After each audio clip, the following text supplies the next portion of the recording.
آج ہم وائبرامائسن کیپسول کے بارے میں تفصیلاً گفتگو کریں گے۔ سب سے پہلے اس کا جینیرک فارمولہ دیکھ لیتے ہیں۔ ڈاکسی سائکلین اس کا جینیرک فارمولہ ہے اور یہ 100 ملی گرام میں اس کیپسول میں شامل ہوتی ہے۔ اب اس کے فوائد کے بارے میں بات کرتے ہیں، کس مقصد کے لیے اس کو استعمال کیا جا سکتا ہے۔ یہ ایک براڈ اسپیکٹرم اینٹی بائیوٹک ہے۔ یہ ہر قسم کے انفیکشن کے لیے، ہر قسم کے بیکٹیریا کے خلاف استعمال کی جا سکتی ہے، جن میں سے اگر آپ کو اینتھراکس ہے یا پھر ٹریولرز ڈائریا ہے، اگر آپ سفر کر رہے ہیں، سفر کے دوران آپ کو ڈائریا لگ جاتا ہے تو فرسٹ چوائس آف ڈرگ یہی ڈاکسی سائکلین ہوتی ہے۔ اس کے علاوہ آپ کو ایکنی ولگیرس ہے، ایکنی ہے، چھائیاں ہیں آپ کو، تو اس کے لیے یہ بیسٹ ٹریٹمنٹ سب سے پہلے ڈاکسی سائکلین کو استعمال کیا جا سکتا ہے۔ اگر آپ کو نیمونیا ہے، ریسپریٹری ٹریکٹ انفیکشن ہے، یورینری ٹریکٹ انفیکشن ہے، جی آئی ٹی انفیکشن ہے، اس کے علاوہ سیکسول ڈیزیزز ہیں، آپ کو ایڈلٹ گروتھ ہارمون ہے اس کی ڈیفیشنسی ہے آپ کو، اس کے علاوہ پروفائلیکسس آف ملیریا سے بچاؤ کے لیے احتیاطی تدابیر کے طور پر اس کو استعمال کیا جاتا ہے۔ ان علاقوں میں جہاں پہ ملیریا بہت زیادہ پایا جاتا ہے، مچھر، وہاں پہ ڈاکسی سائکلین استعمال کرنے سے آپ ملیریا سے محفوظ رہتے ہیں۔ اس کے علاوہ کہیں بھی آپ کو زخم ہے، سکن اینڈ سافٹ ٹیشو انفیکشن ہے، تو اس کے لیے اس کو استعمال کیا جا سکتا ہے۔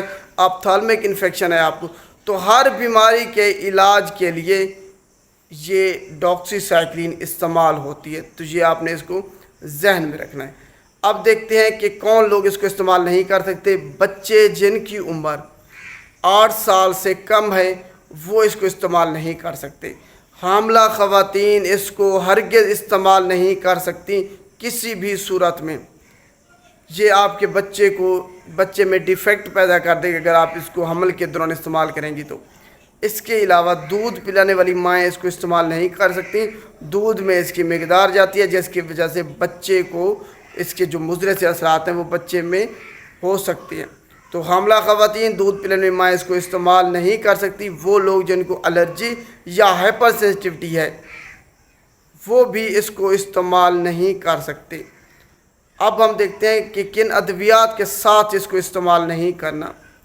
وارفرین کے ساتھ آپ نے اس کو استعمال نہیں کرنا، فینیٹائن کے ساتھ آپ نے اس کو استعمال نہیں کرنا، الکوہل کے ساتھ آپ نے اس کو استعمال نہیں کرنا۔ اس کے علاوہ آئرن کنٹیننگ کوئی بھی سپلیمنٹ ہے اس کے ساتھ آپ نے اس کو استعمال نہیں کرنا۔ اس کے علاوہ اینٹاسڈ سیرپ کوئی بھی ہو گیا جن میں میگنیشیم ہوتا ہے، ایلومینیم ہوتا ہے، وہ بھی آپ نے اس کے ساتھ استعمال نہیں کرنا۔ اگر آپ کوئی کنٹراسیپٹیو یوز کر رہے ہیں تو اس کے ساتھ آپ نے یہ والی میڈیسن استعمال نہیں کرنی، ان کا آپس میں ڈرگ انٹریکشن پایا جاتا ہے۔ اب دیکھتے ہیں کہ ڈوز کیا ہے اور کیسے استعمال کرنا ہے آپ نے، یہ سب سے اہم ہے۔ یہ اینٹی بائیوٹک اگر آپ نے اس کا دورانیہ پورا نہ کیا، ایک دن بھی کم کر دیا اس کی جو کھانے کا دورانیہ استعمال کرنے کا، تب آپ کو کوئی فائدہ نہیں ہونا، پوری آپ کی ٹریٹمنٹ ان ایفیکٹو ہو جانی۔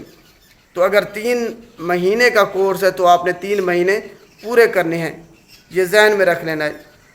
اور اس کی مقدار آپ نے جو سب سے پہلے شروع کرنی ہے وہ 200 ملی گرام سے شروع کرنی ہے۔ بے شک آپ 12 گھنٹوں میں ایک استعمال کریں، ٹیبلٹ یا کیپسول، یا پھر دونوں اکٹھے استعمال کریں، 2 ٹیبلٹ اکٹھے یا 2 کیپسول اکٹھے۔ تو یہ اس کا دورانیہ ہے کہ پہلے دن آپ نے 200 ملی گرام استعمال کرنی ہے، اگلے دن پھر آپ نے جو مینٹیننس ڈوز ہے اس کی وہ 100 ملی گرام کر دینی ہے۔ اور آپ نے اس کو پانی، دودھ یا پھر کھانے کے بعد استعمال کر سکتے ہیں، خالی پیٹ استعمال کر سکتے ہیں۔ اگر خالی پیٹ آپ میں یہ جی آئی ٹی مسائل پیدا کرتی ہے، معدے کے اریٹیشن ہوتی ہے آپ کو، تب آپ کھانے کے بعد بھی اس کو استعمال کر سکتے ہیں۔